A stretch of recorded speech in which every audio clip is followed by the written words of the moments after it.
നമസ്കാരം. 2019 ലോക്സഭാ തെരഞ്ഞെടുപ്പിൽ രാജ്യ തലസ്ഥാനത്ത് ബിജെപിയും കോൺഗ്രസും ആം ആദ്മി പാർട്ടിയും തമ്മിലുള്ള ഒരു ത്രികോണ മത്സരത്തിനാണ് സാക്ഷ്യം വഹിച്ചത് എങ്കിൽ ഇക്കുറി അവിടെ രാഷ്ട്രീയ സമവാക്യങ്ങൾ ആകെ മാറി മറിഞ്ഞിട്ടുണ്ട്. INDA സഖ്യത്തിന്റെ ഭാഗമായി ആം ആദ്മി പാർട്ടിയും കോൺഗ്രസും ഒരുമിക്കുന്ന കാഴ്ചയാണ് രാജ്യം കണ്ടത്. ആം ആദ്മി പാർട്ടി 4 സീറ്റിലും കോൺഗ്രസ് 3 സീറ്റിലുമാണ് ദില്ലിയിൽ മത്സരത്തിനിറങ്ങുന്നത്. ആം ആദ്മി പാർട്ടിക്ക് കൈകൊടുത്തതിന്റെ കോലാഹലങ്ങൾ ഇന്നും കോൺഗ്രസിനുള്ളിൽ അടങ്ങിയിട്ടില്ല. അതിന്റെയൊക്കെ ഭാഗമായാണ് കോൺഗ്രസിന്റെ അധ്യക്ഷൻ തന്നെ പാർട്ടി വിട്ട് പുറത്തിറങ്ങുന്നത്. അതിനുശേഷം 2 മുൻ MLA മാർ കൂടി പാർട്ടിയിൽ നിന്നും രാജിവെച്ച് പുറത്തിറങ്ങുന്ന കാഴ്ച നമ്മൾ കണ്ടതാണ്.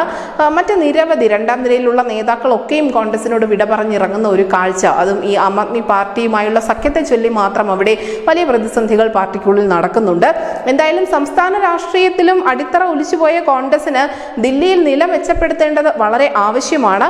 ദില്ലി മുഖ്യമന്ത്രിയും ആം ആദ്മി പാർട്ടിയുടെ തലവനുമായ അരവിന്ദ് കെജ്രിവാളിന്റെ അറസ്റ്റ് തളർത്തിയിട്ടില്ല തങ്ങളെ എന്ന് തെളിയിക്കേണ്ട വലിയ ഒരു ബാധ്യത ആം ആദ്മി പാർട്ടിക്ക് ഉണ്ട് താനും. മറുഭാഗത്ത് BJP ആവട്ടെ 7-ൽ 6 MP-മാരെയും മാറ്റി പുതുമുഖങ്ങളെ പരീക്ഷിച്ചുകൊണ്ടുള്ള ഒരു വേറിട്ട മത്സരം തന്നെയാണ് ഇക്കുറി കാഴ്ചവെക്കാൻ ഒരുങ്ങുന്നത്. അവിടെ മുൻ കേന്ദ്രമന്ത്രിയായിരുന്ന സുഷമ സ്വരാജിന്റെ മകൾ ബാംസുരി സ്വരാജിനെ ഉൾപ്പെടെ BJP കളത്തിലിറക്കുന്നുണ്ട്. സിറ്റിംഗ് MP-മാരെ ഒക്കെ മാറ്റിക്കൊണ്ട് തീർത്തും പുതുമുഖങ്ങളെ വെച്ചുള്ള ഒരു പരീക്ഷണമാണ് BJPയും നടത്തുന്നത്.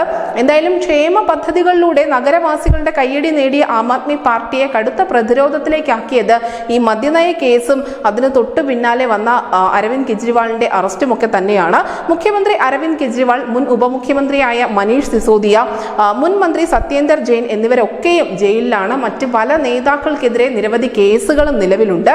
ഈ ജയിലിന് മറുപടി വോട്ടിലൂടെ എന്നുള്ള ഒരു പ്രചാരണമാണ് ഇപ്പോൾ ആം ആദ്മി പാർട്ടി രാജ്യ തലസ്ഥാനത്ത് നടത്തിക്കൊണ്ടിരിക്കുന്നത്. അവരുടെ ഏറ്റവും പ്രധാനപ്പെട്ട മുദ്രാവാക്യങ്ങളിൽ ഒന്നും അതുതന്നെയാണ്, ഈ ജയിലിന് മറുപടി വോട്ടിലൂടെ എന്ന്.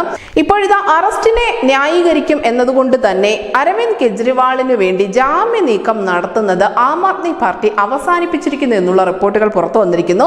മദ്യനയ അഴിമതി വിഷയത്തെ ദില്ലി ജനത എങ്ങനെ വിലയിരുത്തുന്നു എന്നതിനുള്ള ഉത്തരം കൂടിയായിരിക്കും ഈ തെരഞ്ഞെടുപ്പിന്റെ ഫലങ്ങൾ എന്ന് മറ്റാരെക്കാളും നന്നായി ആം ആദ്മി പാർട്ടിക്ക് അറിയുക തന്നെ ചെയ്യാം.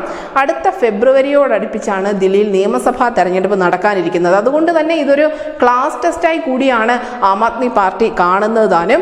എന്തായാലും അരവിന്ദ് കെജ്രിവാളിന്റെ ഭാര്യ സുനിത കെജ്രിവാൾ തന്നെയാണ് തലസ്ഥാനത്ത് ആം ആദ്മി പാർട്ടിയുടെ പ്രചരണ പരിപാടികളിൽ വളരെ നിറഞ്ഞു നിൽക്കുന്ന ഒരു മുഖം. അരവിന്ദ് കെജ്രിവാൾ അകത്തായതോടുകൂടി രണ്ടാം നിര നേതാക്കൾക്ക് മികവും മിടുക്കും ഒക്കെ കാട്ടാനുള്ള ഒരു അവസരം കൂടി അവിടെ ലഭിക്കുന്നുണ്ട്. 25-ാം തീയതിയാണ് രാജ്യ തലസ്ഥാനം വിധി എഴുതാൻ പോകുന്നത്. അതിനുള്ളിൽ, ആ ചെറിയ സമയത്തിനുള്ളിൽ എന്തൊക്കെ അവിടെ നടക്കുമെന്നുള്ളത് കാത്തിരുന്ന് കാണണം. News desk news India Malayalam.